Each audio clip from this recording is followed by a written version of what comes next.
Hi. Okay, so this video is about making a touch chat core fringe book in Boardmaker. And so if you're not with the North Vancouver School District, this is not going to be very helpful to you, just so you know. Okay, so just so you guys know, in the North Vancouver School District SLPs, I started a Instagram account, and I didn't start it because I wanted be some sort of social media person. I'm actually trying to be helpful to the district here. So I know that it can sometimes be hard to locate resources. So what I've actually made, for those of you who are not familiar with Instagram, on the left here, it'll look a little bit different if you're on your phone. But if you go into my profile here, what you'll see is this come up. And so see down here where it says Linktree, when I open that up, you will get this. I've preloaded it so it doesn't take too long in this video. But the three things here that are going to be of most interest to you are this one will be my Boom Cards account. I hope to start making some activities for some of my students soon, and I will share them so that you guys can share them with your students too if you feel like they will be helpful. I will also this is our YouTube channel. And so in that YouTube channel, we have things like our training videos. Hold on, just moving myself here. So I'll just go across here, and we have our intro to AAC, intro to core fringe, and intro to touch chat videos there. Anytime you have new EAs or anything like that. Going back to the link tree here, I also have a link here for the NVSD AAC SLP blog. So that's this. I don't really do a lot of chatter on here, but I just upload resources in case you want them. So we have, for example, the listing of Pro-D sessions we ran this year, the calendar for the Word of the Week program in case you want to implement that with any of your schools. And then just going back to that link tree again, I do have links for Panda AAC Camp if anyone is interested. And sometimes I get questions about UBC, so I've put a link to that as well. Okay, so the second thing we're going to talk about here is the touch chat core fringe book is what we're calling it. So first thing you need to know, I'm just going to take you through the workflow of completely creating one of these books. So what we're going to do is we're going to open up OneDrive, and you're going to go into this SLP folder here, right? And you go into AAC. You go into, let's see here, I think it's under Touch Chat. And then WordPower 60 Basic. And then we have the Touch Chat paper system. Okay, so there's two folders here, the editable files and the original files. As of right this moment, I have not yet made the core as an editable page yet. At some point I'll do that and I'll upload it here. So what you're going to need to do is go into the original files and just get that core and print that off. You're also going to go into these editable files and download one of these files. Okay, so you have two options here. This one here is called a .bpf folder. Sorry, file. If you look at the end here of the file name, it says .bpf. That means that it is a Boardmaker file. This file here is a PDF file, which hopefully you are familiar with. If you want to print one of these books without customizing it, you can just download this PDF. That's the easiest thing to do.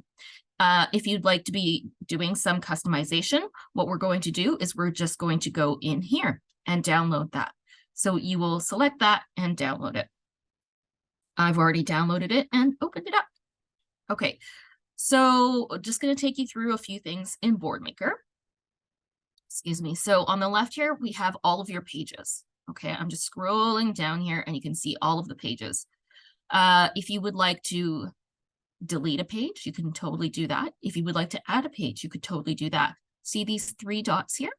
That will, if you select that, that'll give you some, you'll either want to duplicate it or delete it.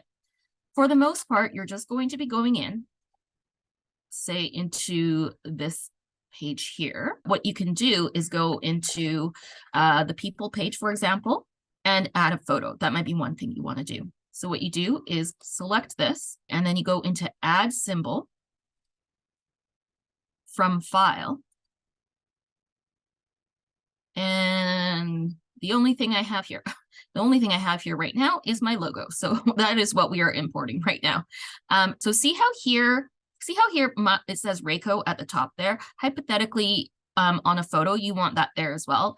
For the photos, what you want to make sure of is that it doesn't say the name. You don't want it to say, for example, what I call the person. What I want is what they want to be called by the child. So if this is a teacher and say all of the students call them Ms. S, but her real name is Ms. Sutherland, you're going to want to put Ms. S in there because that's what all the other kids call them, right? So what we're going to go do now is we're going to go into edit text and we're going to say Reiko, that's my name, and save. You click that and you can either make it a no text button again, you can move the text around, whatever you want to do.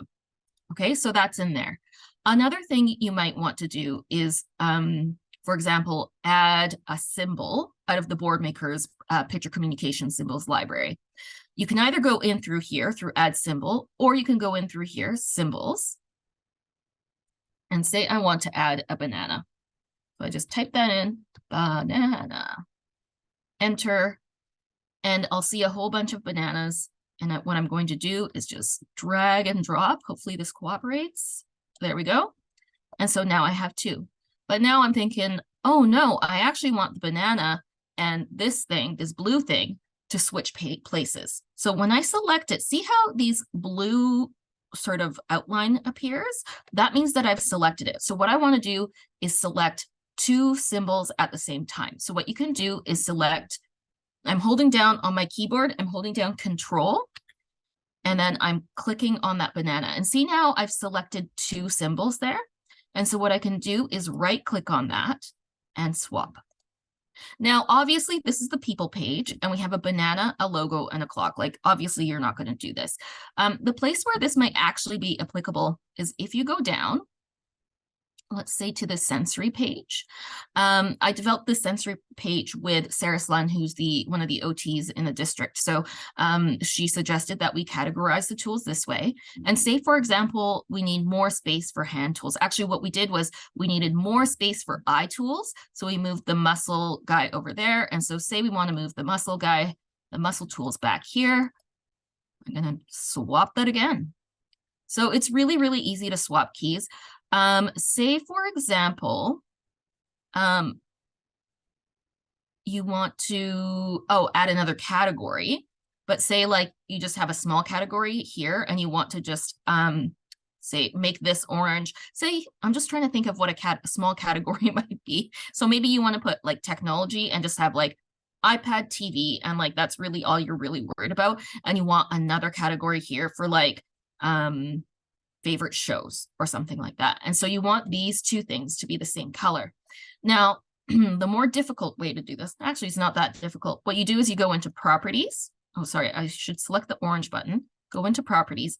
And as I scroll down, I see a box that's orange. So what I'm going to do is select that and see how there's numbers here. What you want to do is jot down what this is called a hex value. It's the number assigned to that color. So I'm going to write that down. It's FFCD66. You don't need to retain that. And then like, say I wanted to make this one that same color, I could scroll down, find the box where it says fill, and do the same thing in here. So that was FFCD66. And it magically will copy the color over.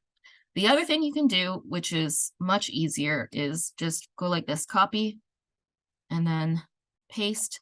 And it won't paste into a box for some reason, but you can just kind of approximate it like that. And if you want to just tweak it, you can adjust that with the cursor button. The little arrows on your keyboard, you can just like nudge it down and across if you want to be really precise with that. Okay, so let's think. What else do you need to do here? So I've edited everything I need to edit. And one more thing I wanted to show you, actually. I have a list here. So this feelings page has been sort of organized in a zones of regulation way. I know that a lot of people are using zones of regulation. You don't have to, but this is what we did. And so we have these like an older male and a older female. If you wanted to change the people, actually, Boardmaker does have a lot of different people in here now. So I'm going to look for sad. There is a, there's like the line drawing egghead ones. I find that those are difficult for people to interpret.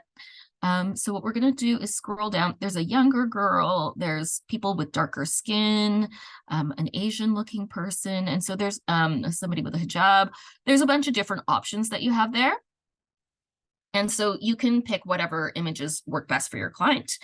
Okay, so the next step is going to be printing. You do need to decide whether you want the book to be in a small like mini binder or if you want it to be just a regular size binder. If you print it at 100%, it's going to fit into a regular size binder. We do have a note here to remind you on this like first page of the fringe to print it at 78% if you want it to fit into a smaller binder. In order to print, you do need to, first of all, save. Right? So you go, this is called a hamburger, these 3 lines here. So you go into the hamburger and select save. And then you create a PDF. Just so you know, if you try to create a PDF without saving, what ends up happening is it creates a PDF from the previous, like from the last saved version. I don't know why it just does that. So make sure you save first before you create the PDF. When you do create the PDF, let's see here. So here, where it says documents, that is the folder that the PDF will be sent to. If you want it to be a different folder, all you would do is click on that and then select the folder that you want it to go to. I think that's all I have to say about Boardmaker. Okay, so then now you have the PDF. You open it up and it will open into Adobe. We have this open. I'm just going to quickly show you how to print it at File, Print. Okay, there we go. So it says print to PDF. Let's just make sure it's going to the right place. And I want to draw your attention to, oh, come on. Okay, there we go. Here, where it says page size and handling. What we want to do is go into this custom scale, and this is how you print something at 78%. You just go like this, and you do get a preview here, and you'll see that things are smaller. Okay, I think that's all you need to know about printing. Okay, so now you are going to want to share it probably with your team. You have a couple different ways of doing this. So, I find that the easiest way to do this is actually just to go ahead and print it on a regular printer in black and white on regular paper and hand it to the team and say, what would you want me to change? And what they can do is they can go through and like just write in there, just say, this is where we need to put this person's name, photo, we need to add macaroni and cheese, excuse me, whatever it happens to be. They can all write into it and a bunch of people can write into that document and it's no big deal and it's all in one place. Another option is for you to actually, I'm not saying it's a good option. Another option is for you to somehow share that Boardmaker file. The problem with that is that it's fine for me to sort of upload the Boardmaker file somewhere, but then if you're trying to get feedback from multiple people, what ends up happening or what will need to happen is that it'll need to be very timed very carefully. So like say person 1, Adam, is going to download that, do their edits, and then upload it.